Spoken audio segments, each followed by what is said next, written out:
নমস্কার বন্ধুরা, আশা করি সবাই ভালো আছেন। আমি তনুশ্রী আজ আবার এক নতুন রেসিপি নিয়ে আপনাদের সামনে হাজির হয়েছি। আজ আমি যে রেসিপিটি বানাবো হয়তো সকলের পছন্দ নাও হতে পারে, কিন্তু আমার মোটামুটি পছন্দের। চলুন তাহলে আর দেরি না করে দেখে নিই। প্রথমে আমি কয়েক টুকরো লোটে শুটকি মাছ নিয়েছি, সেগুলোকে আমি কুচি কুচি করে কেটে নিয়েছি। তারপর আমি এটাকে গরম জলে ভিজিয়ে রেখেছিলাম। এরপর আমি একটা কড়াইয়ের মধ্যে তেল গরম করে নিয়ে ওই কুচনো শুটকি মাছগুলোকে ভেজে নেব। শুটকি মাছগুলোকে আমি কড়াইয়ে দিয়ে দিয়েছি। হ্যাঁ, আরেকটা কথা বলে রাখি, এখানে শুটকি মাছগুলো ভাজার জন্য আমি সর্ষের তেলই ব্যবহার করেছি। এই রেসিপিটা বানানোর জন্য আমি সর্ষের তেলই ব্যবহার করেছি। সর্ষের তেল ব্যবহার করলেই ভালো হয়। মাছগুলোকে আমি কড়া করে ভেজে নেব, আর গ্যাসের ফ্লেমটাকে মিডিয়াম করেই ভাজবো। দেখুন, মাছগুলো এখানে কড়া করে ভাজা হয়ে গেছে। ভাজা হয়ে যাওয়ার পর মাছগুলোকে তুলে নিলাম। ওই তেলের মধ্যেই আমি একটা গোটা বড় আলু নিয়ে লম্বা লম্বা করে কেটে রেখেছিলাম, পাতলা পাতলা করে লম্বা লম্বা করে। সেগুলো দিয়ে ওই তেলের মধ্যে ভেজে নিচ্ছি। আলুটার মধ্যে একটু নুন দিয়ে দেব, আর একটু হলুদ দিয়ে দেব। তাহলে আলুগুলো ভালো করে সেদ্ধ হয়ে যাবে আর ভাজা হয়ে যাবে। হ্যাঁ, আরেকটা কথা বলে রাখি, আমি কয়েকটা পেঁয়াজ কলি কুচিয়ে রেখেছিলাম। আলুগুলোর মধ্যে আমি পেঁয়াজ কলিগুলোকেও দিয়ে দিলাম। একসাথেই ভাজা হয়ে যাবে। হলুদটা দিয়ে ভালো করে নেড়ে নেড়ে একবার ভেজে নেব। দেখবেন যাতে পেঁয়াজ কলিগুলো গলে না যায়। ভাজা হয়ে গেছে আমার, ভেজে তুলে নিচ্ছি।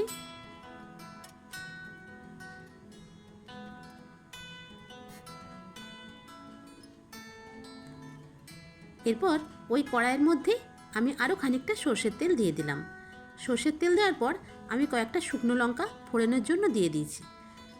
আরেকটা কথা বলি, এই রেসিপিটা কিন্তু ঝালই বেশি হবে, কারণ ঝাল না হলে এই রেসিপিটা ভালো লাগবে না। দেখুন, আমি এখানে 5-6টা মতন শুকনো লঙ্কা দিয়ে দিয়েছি। তারপর আমি একটা গোটা পেঁয়াজ কুচিয়ে রেখেছিলাম, সেই কুচনো পেঁয়াজটাও আমি দিয়ে দিলাম।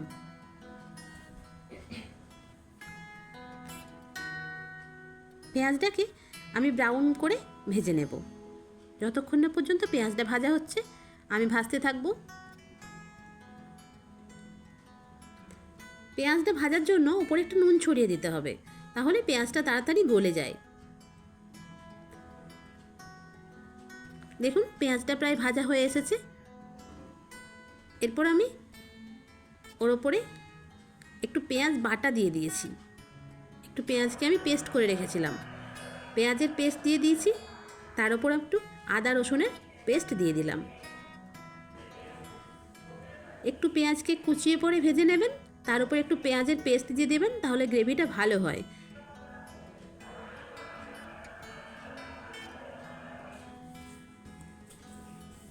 মশলাটাকে ভালো করে কষিয়ে নেব। মশলাটা ততক্ষণ পর্যন্ত কষাবো যতক্ষণ না পর্যন্ত তেল ছেড়ে দেয়। দেখুন, মশলাটা থেকে তেল ছেড়ে দিয়েছে। এরপর আমি একটা গোটা টমেটো ছোট ছোট করে কুচিয়ে নিয়েছিলাম, সেই কুচনো টমেটোটাকে দিয়ে দিচ্ছি। টমেটোকে দেওয়ার পর একবার নেড়ে নেব। এরপর টমেটোর উপরে আমি কিছুটা স্বাদ মতো নুন ছড়িয়ে দেব।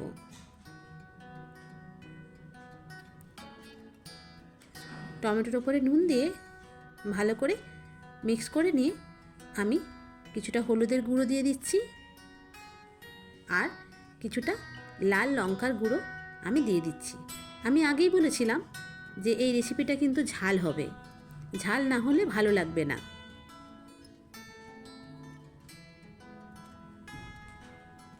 এরপর আমি মশলাগুলো ভালো করে কষিয়ে নিচ্ছি।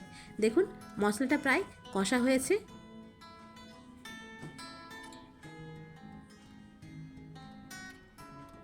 ব্যাস, ভালো করে মশলাটা কষানো হয়ে গেলে আমি যে উপকরণগুলো ভেজে রেখেছিলাম, শুটকি মাছ, পেঁয়াজকালি, আলু, সবগুলো দিয়ে মশলাটাকে আবারও ভালোভাবে কষিয়ে নেব। এখানে আমি কোনো জল ব্যবহার করব না, এখানে শুধুমাত্র মশলাটা কষাতে থাকবো আলু, পেঁয়াজকালি ও মাছের সাথে। জল দেওয়ার কোনো দরকার নেই। এখানে তেলের পরিমাণটা একটু বেশিই লাগে এই রেসিপিটি করতে গেলে। একটু করে ঢাকা দিয়ে নেবেন। ঢাকা দিলে আলুটা সেদ্ধ হয়ে যাবে। এই রেসিপিটি বানাতে বেশি টাইম লাগে না, ওই 15 মিনিট মতো টাইমেই রেসিপিটি কমপ্লিট হয়ে যায়।